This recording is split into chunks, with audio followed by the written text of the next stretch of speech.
A'udhu billahi minash shaitanir rajim, bismillahir rahmanir rahim. Assalamu alaikum mes frères et sœurs. Donc aujourd'hui on se retrouve pour traiter un sujet d'actualité qui touche nos jeunes et très fortement nos jeunes. C'est un sujet qui reste tabou, que les parents n'aborderont jamais avec vous ou que ce sera quelque chose de très difficile pour eux. Et Inch'Allah, l'objectif ça va être de traiter la question de la pornographie et de la masturbation au sein de la jeunesse. L'impact, pourquoi ça commence, comment si on est touché, comment s'en écarter, Inch'Allah.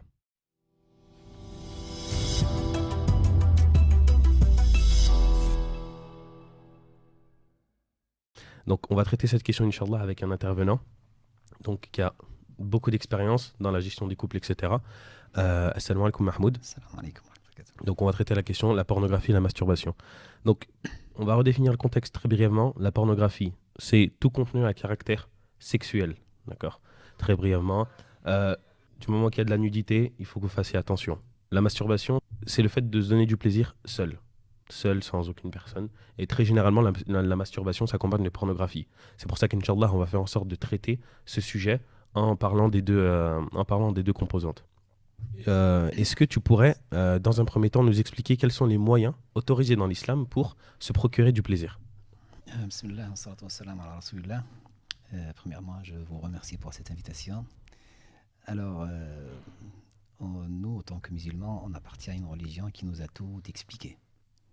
Au point où les compagnons nous disaient, le prophète, il nous a tout montré, au point il nous a expliqué comment se comporter au petit coin. Ça veut dire qu'il n'y a aucun détail qui a été négligé. Alors, la sexualité en islam, ou tout ce sujet-là, qu'on pensait que ça n'existait pas, ça n'existait pas à l'époque, mais si, c'est vrai, ça existait, c'est dans les détails. Et quand vous lisez les ouvrages des savants avancés, on parlait à l'époque du prophète, les sahabis, les tabi'in et tout, et ça parlait avec des détails qu'aujourd'hui on ne les trouve pas. Aujourd'hui, on ne trouve pas ce sujet abordé, par exemple, dans les mosquées. Et d'ailleurs, je me souviens un jour que j'ai proposé à faire ce sujet comme un dars. Les frères, ils n'étaient pas d'accord. Non, ça. Alors, si on donne pas si on n'aborde pas ce sujet avec cette façon propre à nos jeunes, ils vont le chercher ailleurs. Alors, l'islam, la sexualité en islam, elle a un seul cadre légal, c'est le mariage. C'est le cadre qui, comment dire, c'est ce qui canalise cette énergie dans l'islam, c'est le mariage. C'est pour ça qu'on trouve dans le hadith du prophète sallallahu alayhi wa sallam, celui qui a le pouvoir de prendre en charge une femme, il n'a qu'un seul choix, c'est de trouver une femme. Et est-ce qu'aujourd'hui, comment on explique le ba'a aujourd'hui, dans notre époque, parce qu'il faut descendre dans la société. On ne va pas parler des hadiths, de l'idéal, on va parler de... Alors, je vais te donner quelques statistiques, moi qui aime les chiffres. Alors, si on parle de la masturbation aujourd'hui, et aujourd'hui, si on parle de notre société occidentale, ici en France aujourd'hui, une société ouverte à la sexualité, très ouverte d'ailleurs. Trop ouverte, je pense. Ouais. Et alors, on parle de 95% des hommes qui se masturbent, contre 89 ou un petit peu plus des femmes. Alors, chez les personnes mariées, alors le pourcentage est un petit peu équilibré. Il y a 70% des femmes et des femmes et des hommes qui disent qui se masturbent. Et c'est un truc. Même en étant marié. Étant marié, oui. Alors, seul ou en couple, ça on va en parler tout à l'heure, mais parce que même la religion ici, elle fait différence. Elle prend pas les choses en couple ou sans. C'est pas pareil. Et là, si je te cite par exemple l'un des livres qui a abordé la vie du prophète sallallahu alayhi wa sallam, d'Ibn al-Qayyim, qui s'appelle Zad al-Mi'ad, il parle de l'acte sexuel. Alors, il dit que l'acte sexuel est destiné à réaliser 3 objectifs.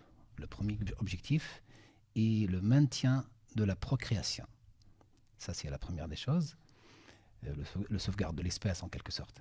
Le deuxième est de libérer le sperme dont la rétention nuit à l'ensemble du corps. Ça, c'est aujourd'hui, c'est prouvé aussi scientifiquement.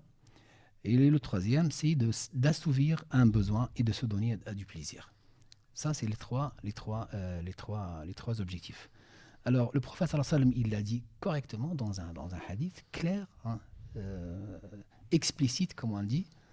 Il a dit حُبِّبَ إِلَيَّ مِنْ دُنْيَاكُمْ ثَلَاث. حُبِّبَ إِلَيَّ مِنْ دُنْيَاكُمْ ثَلَاث الْعِطْرُ وَالنِّسَاءُ وَجُعِلَتْ قُرَّةُ عَيْنِي فِي الصَّلَاةِ. Alors, le hadith, il dit sallallahu alayhi wa sallam, les choses d'ici-bas que j'aime le plus, hein, d'ici-bas que j'aime le plus, c'est les parfums, les femmes, et la chose que j'aime plus que tout ça, c'est la prière. C'est être en connexion avec Allah Azza wa Jalla.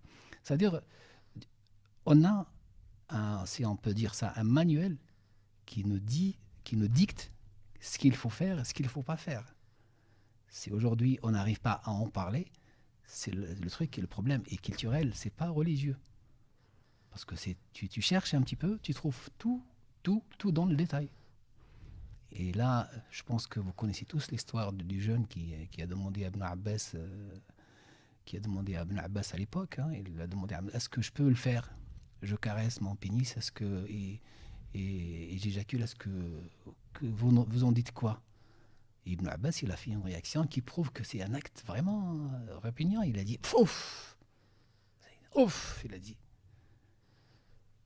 Tu aurais dû épouser une femme, mieux que ça, mais ça, c'est moins grave que la fornication. C'est-à-dire que... Mais, subhanallah, tu vois, ce que tu es en train de dire, c'est que bah, moi, je discute avec des jeunes qui ont mon âge et je leur dis mariez-vous. Ils me disent non, j'ai pas les moyens. D'accord. Je leur dis c'est pas vrai. Parce que moi, parce je sais qu'ils sont dans la même situation que moi. Je leur dis c'est pas vrai parce que moi, j'avais 800 euros, je gagnais 800 euros par mois, j'ai pu trouver un appartement, j'ai pu emménager avec ma femme. Donc ce que tu dis, c'est pas vrai. Et j'ai pu vivre tranquillement, alhamdoulilah. J'avais ce qu'il me fallait. Et une des raisons pour lesquelles je me suis marié, c'était la préservation. Je voulais à tout prix me préserver, surtout maintenant, c'est parce que tu peux pas en fait continuer. Et ces frères, ils me disent non, moi j'ai pas les moyens. Je lui dis ok, d'accord, il n'y a pas de souci, bah regarde ce qu'on fait. Dans ce cas-là, ne consomme pas de contenu à caractère pornographique, ne te masturbe pas, ne fais rien de tout ça. Et si tu veux pas te marier, c'est en ton âme et conscience. Tu as le droit, tu veux pas te marier. Marie-toi pas, mais t'as pas le droit de faire ça. Parce qu'ils utilisent comme argument, ouais mais c'est dur. Ouais mais c'est dur, regarde là maintenant où on est. Regarde tout, regarde, les non-musulmans, comme des fois même les musulmans, ils consomment à droite à gauche, et nous, bah, on doit se retenir. Et comment on fait? Je lui dis, mais non mon frère, ça marche pas comme ça la religion. C'est ça, tu le délaisses et tu fais ce qui t'a été demandé, tu vois. Mais t'as ce truc où c'est devenu en fait, ils légifèrent un petit peu la masturbation pour justifier. Pour justifier ce qu'ils font. Et le problème, c'est que cette facilité d'accéder à la pornographie aujourd'hui, c'est flippant, ça fait peur. Aujourd'hui, les études prouvent que l'âge de l'enfant a avancé de 3 à 4 ans. Ça veut dire un enfant de 9 ans, aujourd'hui, il a 14 ou 15 ans, quelque chose comme ça. Parce qu'il accède à des contenus pornographiques qui le sort de l'âge de l'enfance. Et aujourd'hui, si on trouve un moyen de se donner du plaisir seul, pourquoi on cherche Parce que ça, regarde, si on pèse le pour et le contre, je me procure du plaisir tout seul, sans dépenser rien du tout.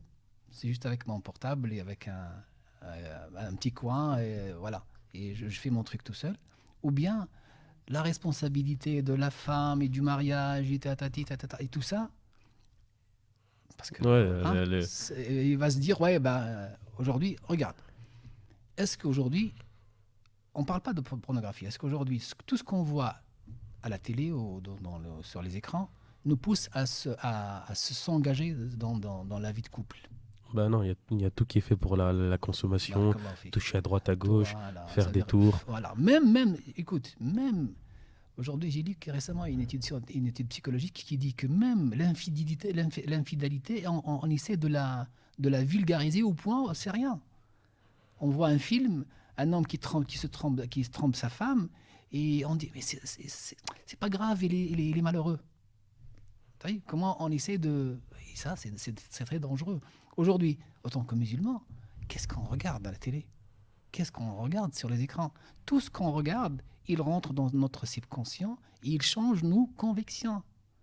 Et c'est ça qui est dangereux. Tu regardes, allez, je regarde avec ma femme. Je ne dis pas, allez, privez-vous de la télé, ne regardez pas les films, je ne suis pas de ce genre même dans mes doros et dans mes prêches, je ne dis pas ça. Non, mais essayez d'imaginer, par exemple, que le prophète sallallahu alayhi wa sallam, il est à côté de vous. Ah, c'est difficile. Ouais, ça, C'est difficile. Ça, c'est la mise en situation compliquée. T'imagines? Voilà, j'ai la chair de poule. T'imagines? Il y a une séance, il y a une séquence qui pas bien. Zappe-la. Pourquoi? Pour deux raisons. Pour la crainte d'Allah, ça c'est la première et la plus importante des raisons. Et la deuxième, pour ce qu'il va passer directement dans ton cerveau. Parce que ton cerveau, il va faire quoi? Il va prendre cette scène, il va la classer quelque part, il va déjà ouvrir un dossier pour la mettre avec les autres, il va renforcer les anciennes qui étaient là, il va rajouter plus d'émotions, et la présence de ces scènes dans ton cerveau, elle va être encore plus puissante que d'avant, et elle va te pousser à comparer ce que tu as à côté de toi avec ce que tu vois sur les écrans. Et c'est ce qui pousse aujourd'hui les couples à se masturber en dehors de sa relation conjugale, légale, quoi. Et ça provoque des problèmes. Aujourd'hui, d'après les statistiques, c'est le cinquième facteur de divorce. Hein. Et moi, j'en ai vu pendant une dizaine d'années d'accompagnement et de conseils auprès des familles. J'en ai vu des problèmes dans ce genre qui fait peur. Parce qu'on n'en parle pas. Ton cerveau, et je dis, quand je parle avec les frères, même les frères et les sœurs, quand je parle avec eux, ils me disent souvent, oui, mais elle n'est pas comme telle. Et pourquoi toi tu regardes telle? Alors le problème, il vient de qui? De telle ou de toi? Hein? Et c'est ça le truc. C'est qu'on essaie de fuir nos responsabilités envers Dieu, envers la femme qu'on aime, qu'on s'est engagé vers elle. Parce que quand tu renverses la situation, tu ne vas pas l'accepter. Hein? C'est vrai ou pas? Bah oui, non, on va pas l'accepter. Si ta femme, elle regarde un homme musclé, et elle va dire, ouais, regarde, toi, tu as un ventre, et tu es moelleux, regarde-lui comment il est. Tu vas dire quoi? Tu vas dire quoi? Et tu vas pas l'accepter autant que musulman, autant qu'arabe, enfin autant que non, mais juste en tant qu'homme, le autant fait que d'être comparé voilà, à on parle pas quelqu'un, ouais. ouais. Et ça fait un petit peu, ça nous pousse à se poser cette question. Que dois-je faire autant que musulman? Est-ce que je regarde ou je regarde pas? Allez, si on tolère les films, on va dire oui, regardez les films, c'est pas grave, pour avoir une idée. Le feedback de la femme, si elle n'a pas un feedback de pratique sexuelle, elle n'a pas d'expérience, elle ne se connaît pas, elle n'a jamais fait de... Parce qu'aujourd'hui, je sais pas, aujourd'hui c'est dans les deux sens, hein. Mais à certains moments, le sexe est plus abordable chez les garçons, chez les hommes que chez les femmes. Parce qu'il n'a pas de conséquences. C'est pas comme les femmes. Mais aujourd'hui, on est dans une pratique qui se fait dans les deux sens. Si toi, tu te mets dans la tête, et là j'en ai vu quand j'ai accompagné des couples avant le mariage et après le mariage, quand on pose ces questions, parce qu'il faut les poser. C'est quoi ton feedback? C'est quoi? Tu connais quoi dans le sexe? Elle dit, je connais rien. T'as pas lu, t'as pas vu un truc. Non, je connais. Moi, c'est haram. D'accord, c'est haram. Tu comptes faire comment? Ah, je ne sais pas. Ta maman, elle t'a rien dit? Bah, comment? Ma mère, elle me parle de ça, mais c'est pas, c'est la chouma, c'est la honte. Alors, on fait comment? Hein? Une labyrinthe? C'est ça le truc. C'est vrai. On ne tombe pas dans l'excès et on devient accro parce qu'on devient accro. Aujourd'hui, c'est une drogue. C'est une drogue naturelle, ce que les scientifiques prouvent. Et ça, je vais revenir sur la religion, parce que la religion, dans ce cas-là, elle fait quoi? Elle demande l'avis des experts. Elle demande directement l'avis des experts. Monsieur le médecin, vous en dites quoi? Si le médecin dit ça va nous ramener à une addiction et des problèmes psychologiques et de stress et de la dépression et tout, le législateur, enfin l'imam ou l'homme de religion ou le spécialiste en affaires religieuses, il va dire c'est haram. C'est ça. Les gens pensent que les musulmans prennent leurs règles comme ça. Parce que c'est Allah qui a dit. Non, mais Allah, tout ce qu'il nous a dit, Allah Azza wa Jalla, et tout ce qu'il nous a montré le prophète sallam, c'est pour nous guider vers le bonheur. S'il y a quelque chose qui va perturber ce parchemin vers lui, elle est en dehors du cadre du légal. C'est illicite. Le prophète sallallahu alayhi wa sallam, il est parti loin au point où il a dit, écoute, Wafi bid'i ahadikum, là il cite les aumônes, et après il dit quoi? Il dit Wafi bid'i ahadikum sadaqa. Wafi bid'i ahadikum sadaqa. Alors, pour traduire pour les gens qui ne comprennent pas l'arabe, alors, l'acte sexuel accompli par l'un de vous constitue à une aumône. C'est comme tu donnes une aumône.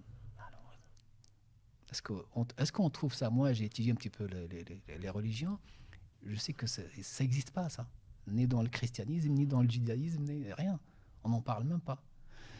Alors, l'un des sahab, les compagnons, mais c'était étonné. Comment ça? L'un de nous a assouvi son besoin et obtient une récompense. Comment ça? Mais c'est un besoin. Alors il dit de même qu'il serait pécheur s'il comptait cet acte de façon illégale. De même, il peut être récompensé pour être contenté du licite. Ça veut dire que tu te contentes. Aujourd'hui, je vais te donner un autre exemple. On te donne une assiette de fruits. Et on te ramène un casier plein d'autres fruits. Tu vas goûter à ton fruit. Tu te contentes de ton fruit, et tu vas dire, ouais, alhamdoulilah, Dieu m'a donné tout ça. Alhamdoulilah. Je prends en charge, je l'entretiens pour qu'il reste tout le temps. Il faut faire le lien. Hein. Ouais. Je l'entretiens pour qu'il soit toujours... Et je ne regarde pas l'autre casier, parce que si je le regarde, je vais toujours être dans la tentation. Alors, les couleurs, ce n'est pas les mêmes. Peut-être le goût, ce n'est pas le même. Peut-être que... Voilà. Et là, Shaitan, il va te dire, t'as vu? Mais regarde là, regarde. Et là, on est quelques jours de la période d'été, c'est l'exposition, c'est l'exhibition totale. Et là, le Shaitan, il va te dire, mais tu vas pas me dire que celle-ci, elle est plus belle que ta femme. Arrête un petit peu. Et ce discours-là, si tu le stoppes pas, c'est comme la pensée négative, si tu la bloques pas, tu vas tomber dans la comparaison. Et après, l'image, même le prophète, il nous a dit ça. La femme, quand elle approche, une femme, quand elle approche, si elle déclenche un désir en toi, va chez ta femme. Si tu es marié, bien sûr. Alors, si tu n'es pas marié, tu fais quoi? Tu baisses le regard. Alors, est-ce qu'on peut baisser le regard sur l'interdiction de la pornographie? Ben oui, parce que c'est baisser le regard, ça aussi. Ça ne rigole pas. Ça rigole pas. Parce que pourquoi on dit ça? Baisser le regard, ça préserve la personne de tout. De la comparaison, de la tentation, de tout ce qu'on peut dire sur ce chemin-là de toucher au plaisir extrême, parce que c'est extrême, ça. Un jour, un ami à moi, il me parlait de ça. Il me disait, j'arrive pas. À chaque fois que je commence l'acte avec ma femme, j'ai tous ces images des femmes que j'ai vues qui reviennent. Alors, je ne peux pas trouver le plaisir, sauf si j'imagine ma femme comme les autres. Il y en a qui demandent à leur femme de regarder avec eux des scènes pornographiques. Et ça, c'est quoi ce truc? C'est quoi ce truc? Tu sais, moi, on dit là, c'est une aumône, c'est un acte religieux. T'imagines? C'est un acte religieux. C'est comme tu achètes quelque chose à la maison. Le prophète, il a dit dans un hadith, dirhamun tunfiquhu fi sabilillah wa dirhamun tunfiquhu ودرهم تنفقه في سبيل الله ودرهم تنفقه في أهلك الذي تنفقه في أهلك أعظم عند الله من الذي تنفقه في سبيل الله. Celui que tu dépenses au sentier d'Allah, un dirham que tu dépenses au sentier d'Allah et un dirham que tu dépenses sur ta famille, celui que tu dépenses sur ta famille, il a plus de valeur que celui que tu penses. Mais attends, mais quand on regarde un petit peu notre religion, comment elle nous guide, c'est une guidance, elle nous guide vers les choix, les bons choix, parce qu'on est aujourd'hui, on est entouré d'un monde sur les écrans qui nous pousse vers le péché, qui nous glisse vers le péché. Et ça, Shaitan, il a beaucoup de persévérance. Il te dit pas fais ça directement. Il te dit pas fais ça. Il te dit regarde, juste regarde. Il sait que ton nefs désire ça.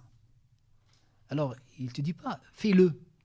Il te dit regarde, juste regarde. Mais arrête, tu vas pas faire le haram. Tu sais que tu es un musulman, tu vas pas la faire. Regarde, mais touche, regarde. Et là, petit à petit, tu tombes sans que tu... Alors, j'aimerais te demander, pour qu'on soit vraiment plus terre à terre, très simple, pour qu'en fait ça rentre bien dans la tête des gens, parce que moi je sens qu'au niveau de la jeunesse, ça devient un petit peu au bon vouloir un petit peu des jeunes, et c'est eux qui voient, et que vu que justement les parents, les imams, les personnes de science n'en parlent pas, bah, ils font un petit peu leurs propres règles tout seuls. Et ils vont écouter l'avis d'un shir, ça fait des siècles, ils vont se référer à ok, bah, ils vont faire des liens tout seuls. Donc j'ai besoin de savoir, on a besoin de savoir, la jeunesse a besoin de savoir quel est le statut juridique de la masturbation chez l'homme ou chez la femme en islam. Avant le mariage ou après le mariage? Avant le mariage. D'accord. Alors la question, avec une réponse très claire, très simple pour retenir, c'est haram. Alhamdoulilah. Au moins, comme ça on est très clair, ça rentre dans notre tête. tête. La majorité des savants, des ulama, disent que c'est haram. Les malikites, les shafi'ites, tout. Il y a quelques avis, mais la majorité disent que c'est haram. Ça, pour en sortir de l'ambiguïté, de le flou, c'est haram, c'est quelque chose. Alors aujourd'hui, les savants d'aujourd'hui, ils disent encore c'est plus haram qu'avant, parce que la science a prouvé la nocivité. C'est ça qu'on dit ça comme ça. C'est ça. Bah tu sais quoi, c'est parfait. On enchaîne sur la question suivante. Juste pour te donner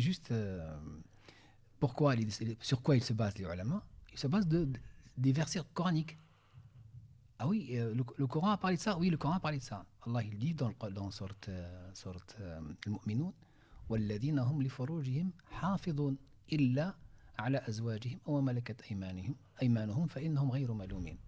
Allah il le tranche. Alors il dit et qui préservent leur sexe, c'est clair. Tu vas pas me dire que non, c'était pas écrit dans le Coran. Si, regarde, dans Sourate Al-Mu'minun, le verset 5 et 7, de 5 à 7. Et qui préservent leur sexe, si ce n'est que avec leur épouse et les esclaves. À l'époque, il y avait des esclaves, aujourd'hui il n'y en a pas. Car là, vraiment, on ne peut les blâmer. Alors que ceux qui cherchent au-delà de ces limites sont des transgresseurs. C'est clair. Je pense qu'il n'y a pas une réponse plus que ça. Il y a un autre hadith, le même Shafi'i, il y a un autre verset coranique, et je vais terminer avec ça, parce que je pense après ça, on ne peut pas chercher autre chose. Ça ne sert à rien de débattre. Alors, d'autres ulama, ils se basent sur un autre verset coranique qui dit وَلْيَسْتَعْفِفِ الَّذِينَ لَا يَجِدُونَ نِكَاحًا. Allahu Akbar. Pourquoi les jeunes qui trouvent la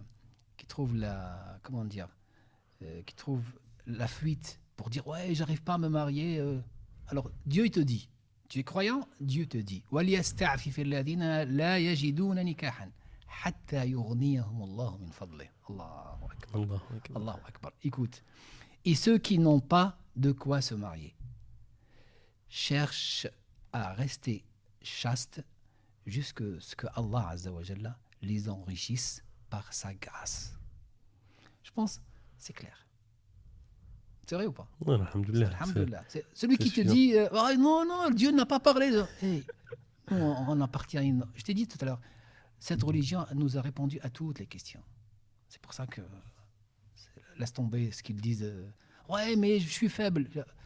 Trouve des solutions. Tu es faible, trouve des solutions. Ouais, mais même, tu vois, dans le verset qui dit La yukallifu Allahu nafsan illa wus'aha, Oui, si on n'était pas capable de supporter ça, bah oui. Allah il ne l'aurait pas Oui, imposé. oui, bah oui, Mais bah si oui. c'est quelque chose que tout le monde subit, Ouais, c'est que c'est quelque chose que non, théoriquement et obligatoirement tout le monde peut supporter. ouais, c'est sûr, c'est sûr. Mais alhamdoulilah, bah là on enchaîne sur quels sont les risques de sa pratique.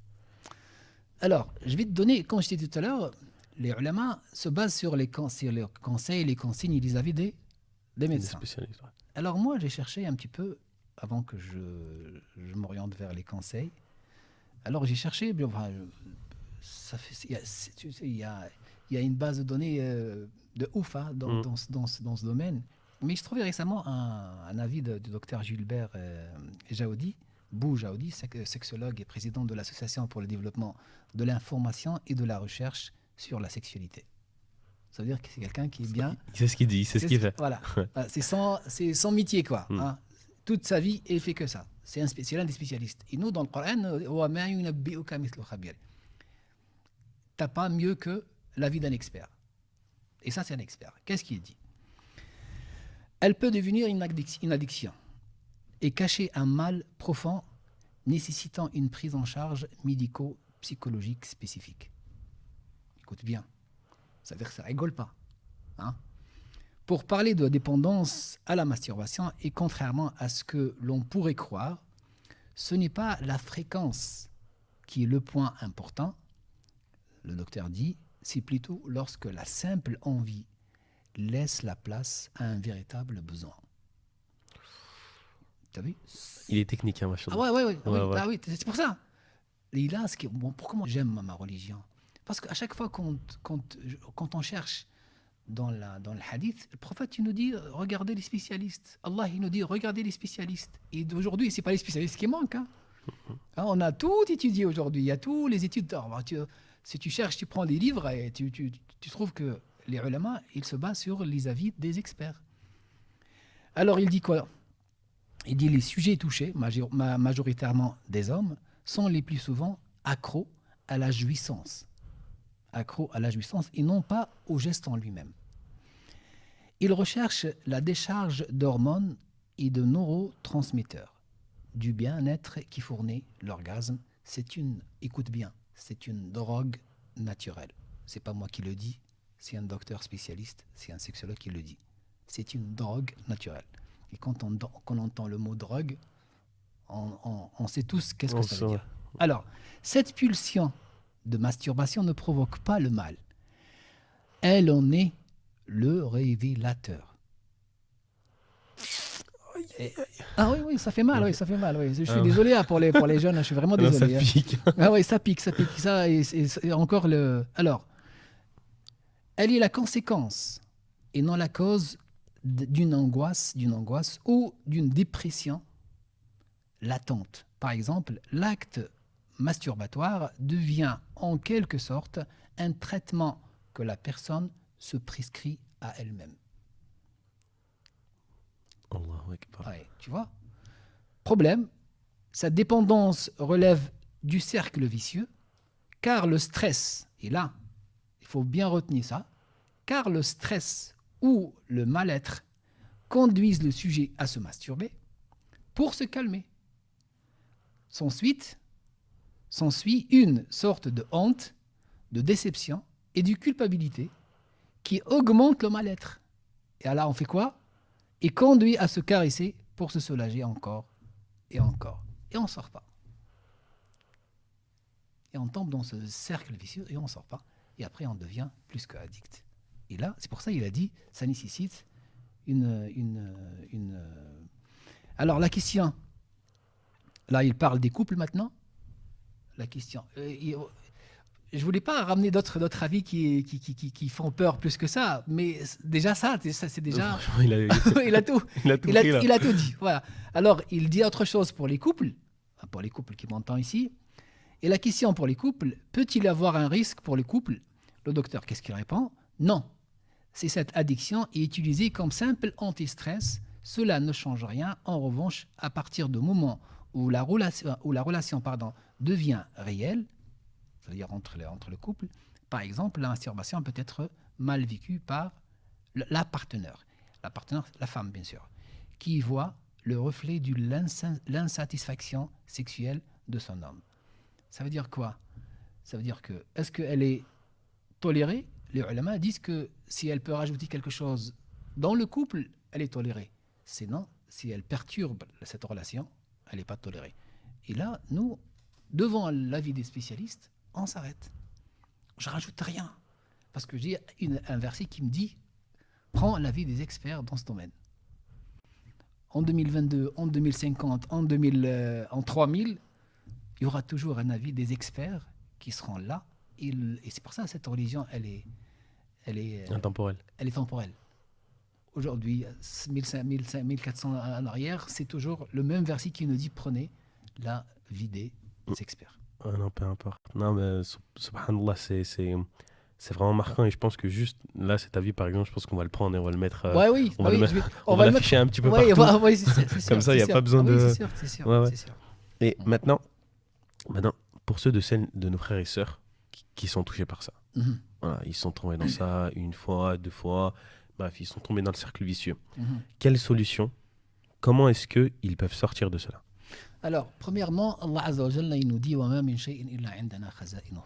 C'est-à-dire ce que tu dois demander, en premier temps, c'est demander de l'aide. De qui en premier? D'Allah Azza. Il faut demander de l'aide d'Allah Azza wa Jalla. Aide-moi. Je suis coincé avec ceci. Aide-moi. Sincèrement. Si tu demandes de l'aide sincèrement, tu fais le premier pas, Allah il va te guider. Ça c'est clair. C'est lui qui le dit, c'est pas moi qui le dis. Alors, je vais citer un petit peu les conseils. Il y a la solution radicale, c'est le mariage. Et la recommandation du prophète sallallahu alayhi wa sallam était simple. فإنه أغض للبصر. Ça aide à baisser le regard. وأحفظ للفرج. Et ça préserve le sexe. Ça c'est la solution radicale. C'est-à-dire, mais si je me mariais et je tombe dans ça aussi, là, on fait comment? Ça veut dire il faut déjà régler le problème avant de s'engager dans une relation qui va provoquer encore un autre problème d'une autre dimension. On était sur les solutions. Oui, c'est Comment le ils conseil. sortent de ça? Alors, repousser les intrigues et les mauvaises pensées et s'occuper de ce qui est utile d'ici-bas, et de là, si l'on se livre aux intrigues, celles-ci risquent de se traduire dans la pratique et de s'enraciner pour devenir une habitude difficile à abandonner. Une habitude. Pendant le mois de Ramadan, on a un mois qui épuise notre physique, qui fait beaucoup de bien, mais qui calme nos pulsions. Parce qu'il n'y a rien, le corps est faible, et c'est le mois où on peut arrêter beaucoup de mauvaises habitudes. Et c'est pour ça, c'est la dimension éducative du jeûne. Ça veut dire que, c'est pour ça, le prophète sallam, il a dit, celui qui trouve pas les moyens, il fait quoi? Il jeûne. Alors, le jeûne, aujourd'hui, peut-être que vous allez me dire, mais le jeûne aujourd'hui, regarde, même si jeûne, regarde la société comment elle est. D'accord. Mais le jeûne, c'était un moyen pour canaliser cette énergie qu'on a. On peut faire du sport, on peut s'éloigner des tentations, on peut s'éloigner des mauvaises fréquentations. Est-ce que un jour j'étais dans une mosquée avec les jeunes, on parlait de ce sujet et c'était en cachette, on n'a pas dit aux gens parce que les gens ne vont pas accepter que je parle de ce sujet dans la mosquée, mais je l'ai fait avec les jeunes et je l'ai fait même quand j'ai enseigné à l'école ici, et pour les ados, on a trop parlé de ça parce que c'est un truc qui est vraiment présent. Alors j'ai dit aux jeunes, est-ce que vous pouvez, par un acte d'adoration, supprimer tout ce que vous avez comme image et comme science et scène de porno dans vos portables? Il y avait le calme, il n'y a personne qui a répondu. Comment tu peux arrêter quelque chose et toi, tu as tout l'environnement qui te pousse à le faire? Il y a quelque chose de contradictoire en ça. Oui, je veux arrêter. Vite ton portable. Non, je peux pas. De temps en temps, j'aimerais bien de... Tu es pas sincère. Soit tu le fais pour Dieu et pour toi et pour ton avenir, parce que quand on voit les conséquences sur notre capacité à se concentrer, capacité à avoir des bonnes relations, ça touche énormément de choses. La pornographie aujourd'hui, elle détruit la partie du cerveau responsable de l'interaction sociale. Eh oh, tu veux quoi plus que ça? Ça veut dire que on devient des zombies, quoi. C'est pas normal. Et c'est pour ça que le musulman doit prendre cette... C'est vrai, moi, j'ai dépassé les quarantaines, quand je parle de ça, je suis marié, j'ai dépassé les quarantaines, j'ai pas les pulsations d'un jeune de 12 et 13 ans, ou 14 ans, ou 15 ou 17 ans, parce que c'est énorme. Mais si tu t'occupes au max, tu fais du sport, tu t'éloignes, tu trouves un groupe qui t'aide à rester sur le bon chemin. Parce qu'il y a la fréquentation aussi. Il y a, allez, un jeune qui décide de faire ce pas, il supprime tout, mais il fréquente toujours des jeunes qui, eux, ils en passent cette limite. Il va tomber encore. C'est comme la cigarette. J'ai accompagné un jeune une fois sur ce truc. Il a arrêté ça, il a commencé une autre. Il a arrêté cette mauvaise habitude, il a commencé une autre. Pourquoi? Parce qu'il a fréquenté des gens qui ont une autre mauvaise habitude. C'était moins grave, c'était moins grave que la masturbation, mais c'est une mauvaise habitude. C'est-à-dire que l'entourage, il influence énormément les jeunes aujourd'hui. Et comme tu sais, aujourd'hui, les jeunes, qu'est-ce qu'ils font? C'est un acte d'appartenance. C'est-à-dire, je le fais pour me sentir comme les autres. Pourquoi? Parce que je vais me retrouver avec mes potes, ils vont m'en parler. Moi, j'ai vu hier ça, moi, j'ai fait ça. Et moi, je vais dire quoi? Au début, ils commencent, les gens qui ne le font pas, au début, ils commencent à mentir. Ouais, moi, j'ai vu, c'est juste du mensonge. Et après, son cerveau, il va pousser. Mais t'arrête, tu n'es pas moins qu'eux. Fais quelque chose. Toi aussi, tu fais pour que quand tu parles, t'as le... Tu sais de quoi tu parles. Ouais. Et ça, c'est pour ça, l'entourage, c'est quelque chose de... Alors, baisser le regard, ça, on l'a déjà dit, car le fait de regarder les personnes et les belles photos et les dessins sans restriction peut conduire à l'interdit. C'est pourquoi Allah Azza wa Jalla dit aux croyants de baisser le regard. وَقُلْ لِلْمُؤْمِنِينَ يَغُضُّوا مِنْ أَبْصَارِهِمْ. Subhanallah, tu te dis, mais comment ça? Le Coran, il nous dit, baisser le regard. Oui, baisser le regard, parce que c'est Dieu qui nous a créés. C'est Dieu qui nous a créés, il sait comment on fonctionne. Tu fonctionnes comme ça, tu regardes, tu observes, tu médites dans le mauvais sens, hein? Tu rentres dans le détail, et après, tu sauvegardes cette image, et après, tu recherches une autre image semblable pour renforcer ce que tu as, et après, tu essaies. C'est un mécanisme. Soit tu le stoppes dès le début, soit il est à l'intérieur de toi et tu ne peux pas le gérer après. Après, il y a les hormones qui jouent. C'est pour ça, baisser le regard peut aider à stopper, à faire face. Alors, il y a quelque chose d'autre aussi qui est très important, s'occuper au maximum. J'ai vu une fois une interview de Teddy Riner, le champion olympique. Là. Et le journaliste lui dit, mais toi, t'as grandi dans un quartier, mais incroyable. Comment tu as eu la chance de sortir comme ça, un champion, et devenir quelqu'un comme ça? Il lui a dit, ma mère, là c'est un conseil, il a dit, ma mère m'a élevé toute seule. Et elle ne m'a pas laissé une seconde pour respirer. J'ai fait tous les sports qui existent. Le foot, le basket, le judo. Au point où je rentre à la maison pour manger et dormir. Il a dit, j'avais pas le temps de penser à autre chose. Et c'est ce que je conseille aujourd'hui. Occupez-vous. Ne laissez pas le... Parce que, regarde, le cerveau n'aime pas rester dans le neutre. Soit il fait quelque chose, soit il fait quelque chose. Tu dis, ouais, je fais rien. Non, il n'y a pas rien. C'est comme le stress. Le stress, qu'est-ce qu'il fait? Pardon, c'est quoi le stress? C'est que quand tu es tout seul, avec tes idées, soit tu as peur de ce qui va venir, de futur, soit tu es triste de ce qui s'est passé dans le passé. Enfin, de ce qui s'est passé, quoi. Ça veut dire, soit tu ramènes quelque chose du passé, tu la décortiques, tu l'analyses, tu lui rajoutes des émotions, et là, tu es stressé à cause de quelque chose qui s'est déjà passé. Soit tu as peur de quelque chose qui va venir, tu la ramènes avant le temps, et tu ne vis pas le moment présent. Et c'est ça le stress. La définition, c'est ça. Ça veut dire quoi? Le nefs, elle marche de la même façon. Si tu ne l'occupes pas à faire quelque chose de bien, elle va s'orienter, elle va s'occuper toute seule. Elle va dire, ouais, regarde, j'ai ça, j'ai les films. Bah, regarde, clique. Et là, je dois signaler un petit truc. Quand on prend, regarde, aujourd'hui, les algorithmes d'Instagram, et Facebook, ou TikTok et tout ce marché d'esclavage que j'appelle moi d'esclavage, je l'utilise, hein. Je ne vais pas dire que je l'utilise pas, mais j'utilise. Maintenant, de nos jours, on a besoin quand tu veux développer quoi que ce soit. Oui. Et il y a l'impression. L'impression, c'est quoi? C'est le temps qu'on passe sur une photo. Il y a le scroll, quand on touche la photo, il y a l'impression. L'impression, c'est le temps. C'est ça l'impression, d'accord. Ouais, c'est le temps qu'on regarde sans toucher. Et l'algorithme, chacun de nous a un algorithme qui calcule tout ça. Ça veut dire, tu t'intéresses à quelque chose, tu la regardes. Le moment où tu la regardes, tu as passé 3 secondes sur cette photo. Ah, ça t'intéresse. Allez, tu passes après le foot, ça t'intéresse pas. Les voitures, ça t'intéresse pas. Hop, les femmes, les filles. Ouf, tu zoomes. Waouh. Hop, une impression et un clic. Ça t'intéresse plus. Et lui, il fait quoi? Il va te ramener encore dans les caractéristiques que tu as choisies. C'est pour ça, celui qui s'intéresse aux voitures, il y a toujours des voitures dans son portable, dans ses pubs. Celui qui s'intéresse à l'informatique, c'est pareil. Celui qui s'intéresse au foot, c'est pareil. Celui qui s'intéresse aux filles, aux garçons, aux actes, je sais pas quoi, eh ben, c'est pareil.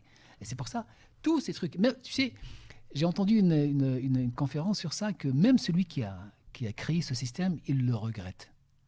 Il a dit, j'ai emprisonné les gens dans ce système qui nous ont... Je l'avais vu. T'as vu ça? Ouais. C'est un truc ça fait peur, quoi. Parce que tu ne peux pas s'en passer. Alors, je fais quoi? Je supprime, supprime et essaie de réinitialiser ton truc juste pour éviter tout ça. Parce que des fois, j'étais en train de faire un danse. Un jeune devant moi, il a sorti son portable. C'est des pubs programmées sur ce que tu aimes, ce que tu aimes. Il a sorti son portable, il a cliqué, il était devant moi. C'était plus difficile pour moi de ne pas le voir. Il dit qu'il a sorti le portable, il a sorti l'application, il y avait des filles, il y avait plein de filles dans le truc. Il m'a regardé, le pauvre skin, il avait la chouma, il m'a regardé, il m'a dit, c'est pas grave, on est tous passés par là. Je suis pas un ange, je suis pas venu de on est tous passés par là. Bah oui. On est tous passés par là. Mais il y en a qui ont cédé à cette pratique et qui l'ont testé. Après, ils ont dit non, c'est pas pour moi ça. Ouais, ils parlent de ça, c'est ça, j'ai juste ça. Allez, par curiosité, je voulais savoir c'est quoi. Maintenant, je reviens à ma vie, je construis ma vie. Le vide, s'il y a un ennemi, que je dénonce aujourd'hui, c'est le vide. Occupez-vous. Regardez le nombre de formations aujourd'hui, de matières pour apprendre. Les gens, ils font de l'argent sur Internet avec rien du tout. Et toi, tu passes des heures et des heures et des heures à regarder soit regarder leur vie, soit regarder des débilités. Et tu sais, récemment, je vais finir avec ça, Instagram, ils ont annoncé que la plateforme, elle va plus encourager les contenus débiles. Ça veut dire, même s'il y a beaucoup de flux, et même s'il y a beaucoup de circulation sur un compte qui diffuse de la débilité, Instagram, elle va pas l'encourager ou elle va pas le mettre en...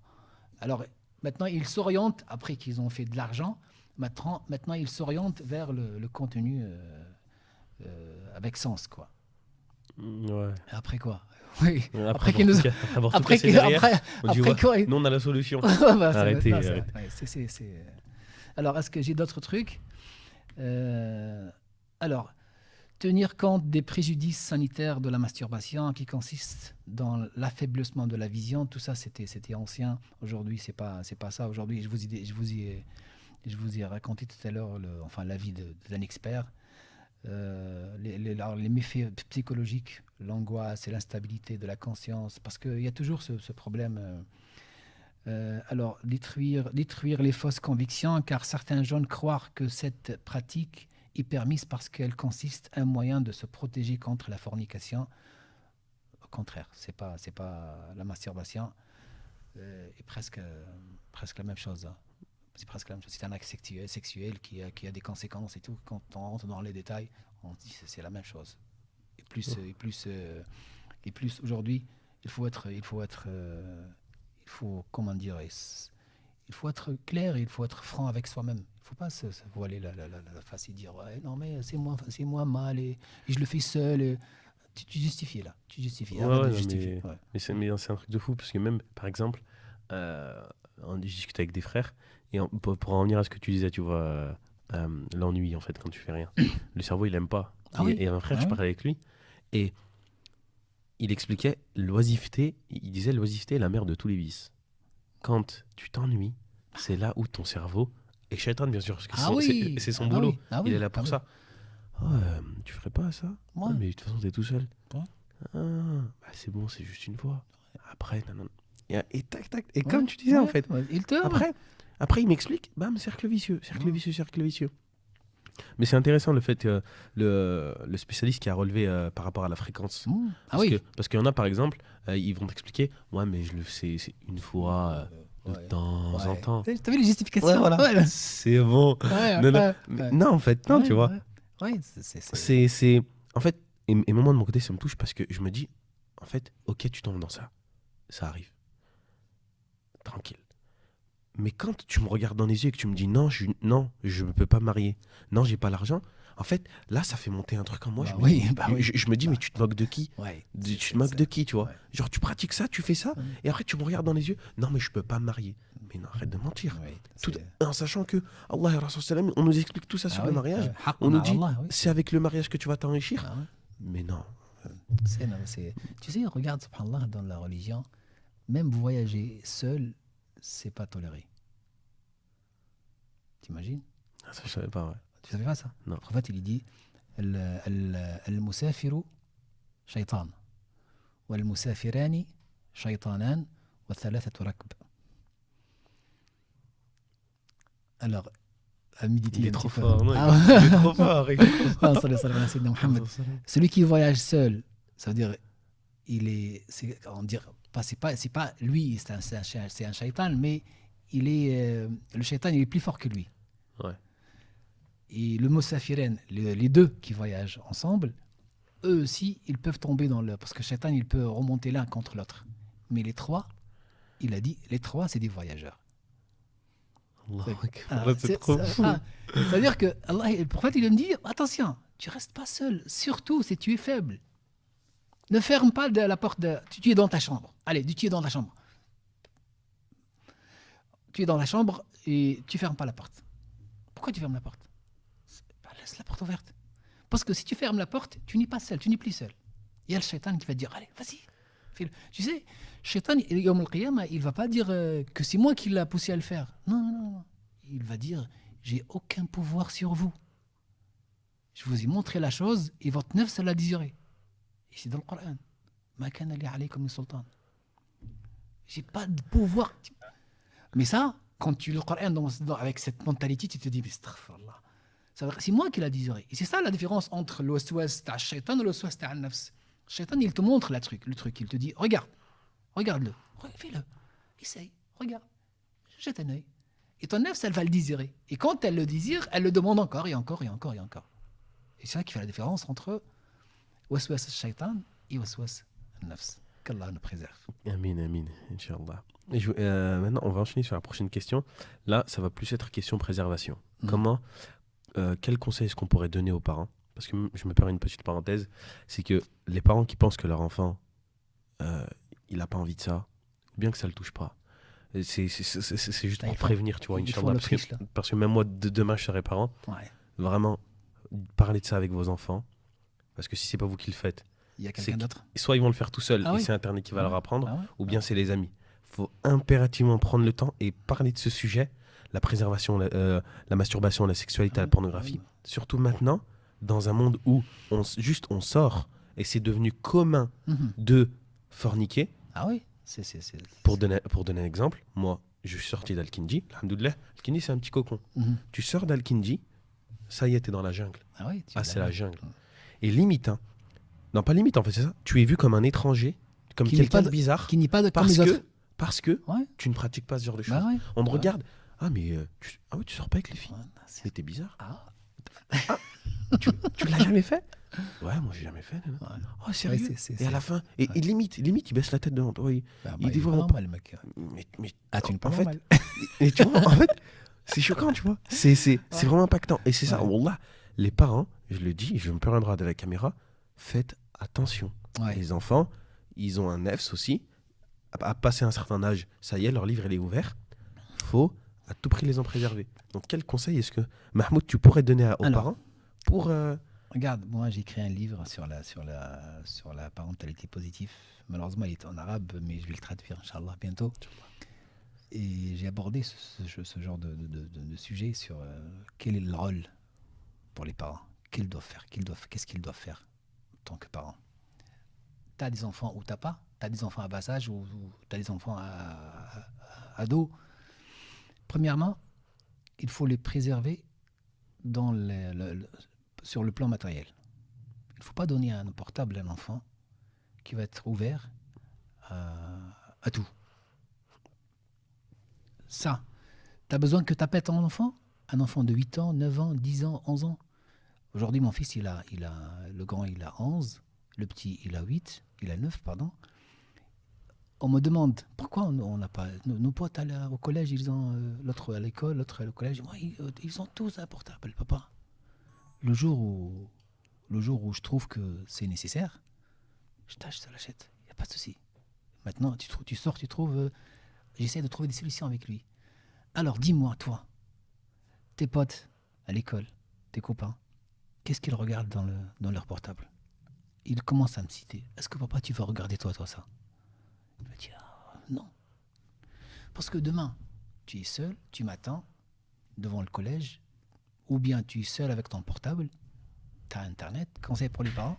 Alors, le premier conseil pour les parents, c'est attention, ne donnez pas les téléphones à vos enfants sans qu'ils soient vérifiés.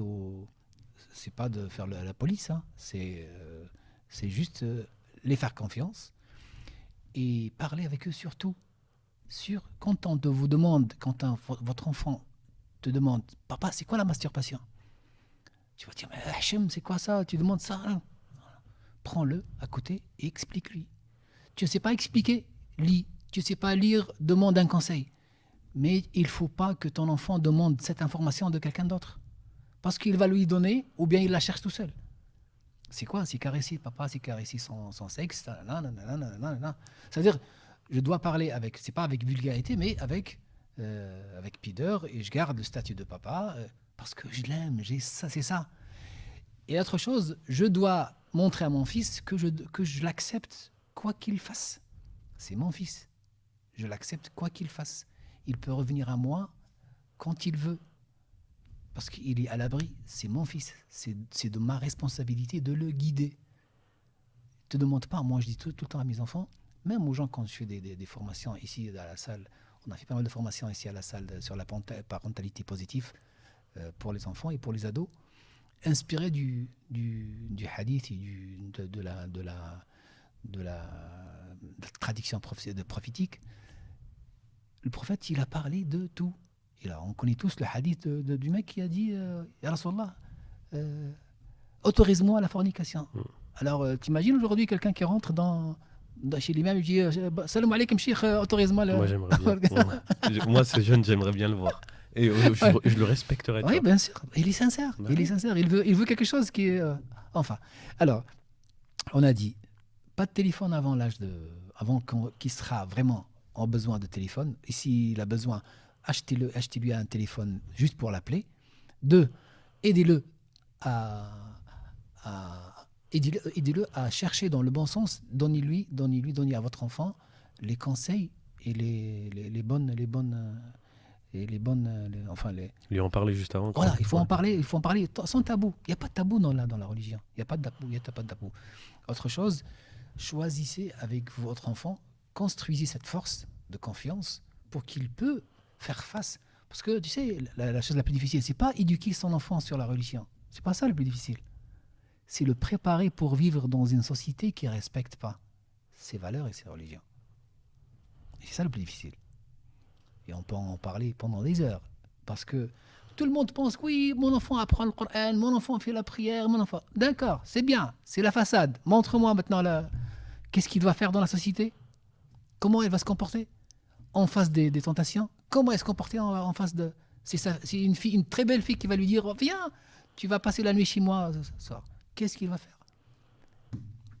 Et là, si on ne prépare pas nos enfants à ça, Il ne faut pas venir pleurer après. Je dis, ouais, moi, parce que j'en ai vu.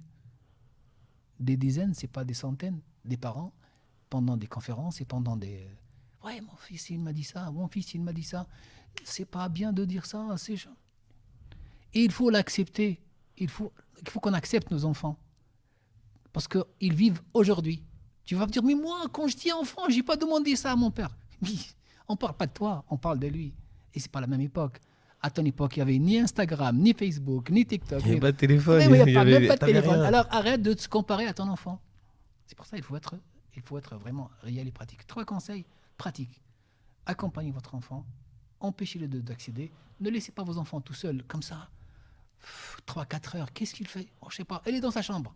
Jetez un œil. Un match de foot. Partagez beaucoup de moments ensemble pour que tu lui montres. C'est toi, c'est de ton devoir de donner un aperçu de la vie réelle à ton enfant. Et après, il faut en parler dans le détail. Bien sûr, en utilisant des mots adaptés à son âge, mais il faut en parler. Parce que, comme tu as dit tout à l'heure, c'est pas toi. La femme, elle doit parler à sa fille, et l'homme, il doit parler à son garçon. Et même si dans les deux sens, c'est pas grave, tant que c'est mon papa qui me parle de ça, c'est par amour qu'il le fait, c'est pas par crainte. Il faut pas s'alarmer et dire ouais, non, on est mi-avril. Non, là, on est dans la réalité. On est dans la réalité, il faut être réel. Il faut travailler, enfin, il faut aborder le sujet concrètement. Il ne faut pas tomber dans l'idéalisme. Ouais, les sahabites. Tu ne connais pas les sahabites, tu ne connais pas les compagnons, tu ne connais pas. Même à l'époque du prophète, ils ont forniqué, ils ont bu de l'alcool. On connaît tous l'histoire de mecs qui leur ramènent souvent pour le fuiter, qu'il buvait de l'alcool, qu'il était connu par ça. Écoute maintenant. Il ramène quelqu'un qui a commis un péché capital, un grand péché. C'est pas quelque chose de... On le ramène, et regardez l'acceptation du prophète sallallahu alayhi wa sallam, c'est lui qui fait des péchés. Il est là, c'est lui. Il représente la miséricorde de Dieu sur terre. Un des compagnons, il a dit « Oh, encore toi !» Il l'a insulté. Et lui, ce qu'il a dit, « Laissez-le, il aime Allah et son prophète. » Est-ce que nous, on peut faire ça? Tu trouves ton fils en train de regarder quelque chose de pas bien, tu lui dis non, il est bien, c'est juste une tentation, mais je l'accepte, c'est mon fils, je l'accepte, je l'aime. C'est un travail sur nous. Machallah, c'est un énorme travail et franchement, il y a beaucoup d'autres sujets sur lesquels les parents devraient peut-être même se former à comment est-ce qu'aborder ça avec leurs enfants, tu vois. Même pas que la sexualité, des fois même l'orientation. Même la vie de couple, moi j'ai fait pendant 10 années, ce n'est pas plus, des formations comment se préparer au mariage, comment gérer la vie de couple et comment gérer les enfants jusqu'à 18 ans, jusqu'à l'adulte, enfin jusqu'à l'âge qu'il sorte, qu'il devient apte de vivre dans cette, comme tu as dit, dans cette jungle. Parce que c'est une jungle. La jungle. Alhamdulillah, Rabbil Alamin. Mahmoud, je te remercie pour ton intervention. Barakallahu fik. Franchement, c'était très constructif. À l'avenir, on n'hésitera pas à te ramener sur d'autres sujets. Barakallahu fik. Et on vous dit à tous et à toutes, salam alaikum.